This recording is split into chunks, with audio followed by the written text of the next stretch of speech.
आशीर्वाद पुणी थे गोटे सुजोग पाई गंजाम जिले में सेवा करने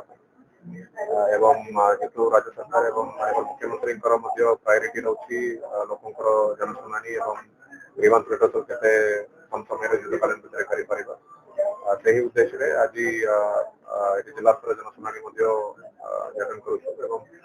प्रचेषा सब जारी रही आगामी दिन में चालू रही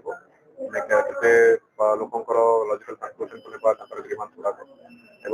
सेवा गुड़ाक केमती लोक पाक पहुंचो जेहतु आज बेरामपुर कॉर्पोरेशन कॉर्पोरेशन रिलेटेड विभिन्न इश्यूज नुआ कमिशन जॉइन कर गोटे नुआ टीम समस्त एकाठी काम आगे नौ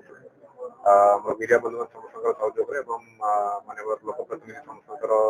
आडभाइस को लेकिन आगे बढ़े मुझे आशा कर